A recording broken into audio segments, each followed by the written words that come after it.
एक बार एक मजदूर अपने बच्चे को दोनों हाथों में उठाए भागता हुआ डॉक्टर के पास पहुंचता है। वह बहुत घबराया हुआ होता है। डॉक्टर साहब, देखिए ना, मेरे बच्चे को बहुत तेज बुखार हुआ है और कोई दवा भी काम नहीं कर रही है। डॉक्टर ने बच्चे को देखा और उसका चेकअप शुरू किया तो पता चला बच्चे को डेंगू हुआ है।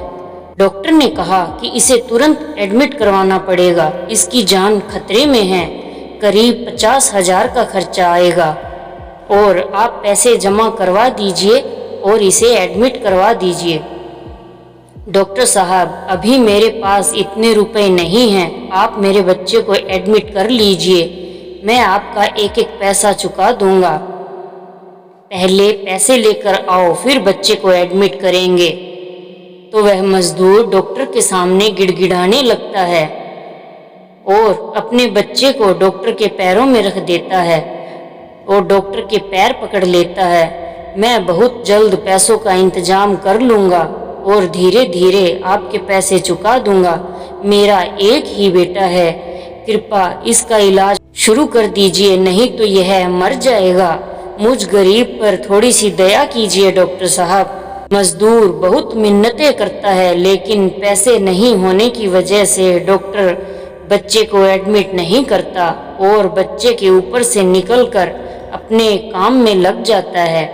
निराश मजदूर अपने बच्चे को हाथ में उठाकर अस्पताल से बाहर आ जाता है और थोड़ी ही देर में बच्चा दम तोड़ देता है। पैसों की कमी के कारण एक बाप अपने बच्चे को नहीं बचा पाता। कुछ साल व्यतीत हो जाते हैं। एक दिन उसी डॉक्टर के बेटे को सांप काट जाता है। डॉक्टर ने अपने बेटे का इलाज शुरू कर दिया।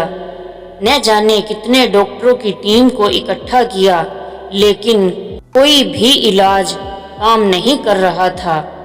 पूरे शरीर में जहर फैल रहा था और शरीर धीरे धीरे नीला पड़ रहा था। अपने बेटे की यह हालत देखकर डॉक्टर घबरा जाता है। तभी किसी ने कहा कि हर इलाज डॉक्टर के पास संभव नहीं होता, आप इसे पास के गांव में लेके जाइए, जहां एक व्यक्ति देसी तरीके से सांप के काटने का इलाज करता है। डॉक्टर के पास अब और कोई विकल्प नहीं था और समय भी बहुत कम था। वह बच्चे को पास के गांव में उस व्यक्ति के पास लेकर जाता है और वहां बच्चे को उस व्यक्ति के सामने लेटा देता है। वह व्यक्ति बच्चे को देखकर तुरंत उसका अपने तरीके से इलाज शुरू कर देता है और कुछ ही देर में बच्चा खतरे से बाहर हो जाता है। डॉक्टर अपने बेटे को देखकर बहुत खुश होता है और पैसों से भरा हुआ बैग उस व्यक्ति को देता है। तब वह व्यक्ति कहता है, शायद आपने मुझे पहचाना नहीं।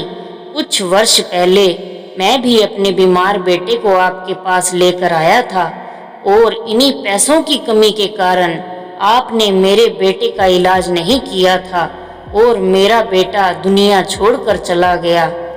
डॉक्टर को सब याद आ जाता है और शर्मिंदगी भरी निगाहों से उस व्यक्ति से अपने किए की माफ़ी मांगता है। मुझे माफ़ कर दीजिए, अगर मैंने आपके बेटे का इलाज कर दिया होता तो आपका बेटा भी आपके साथ होता। वह एक बाप के दर्द को महसूस कर रहा था और डॉक्टर बहुत शर्मिंदगी महसूस करता है क्योंकि उसकी डिग्री उस व्यक्ति के सामने फेल हो गई थी। और वह व्यक्ति कहता है, इन रुपयों को मैं नहीं ले सकता, इन पैसों से आप उस गरीब लोगों का इलाज करना जो पैसों के अभाव से इलाज नहीं करवा पाते। तो दोस्तों, यह तो एक कहानी थी, लेकिन आज के समय में हम पैसों से ज़्यादा किसी को महत्व नहीं देते।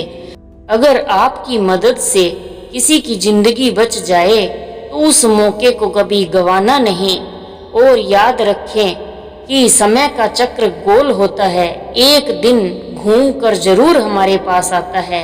आशा है आपको कहानी अच्छी लगी होगी। कहानी पूरी सुनने के लिए आपका बहुत बहुत धन्यवाद।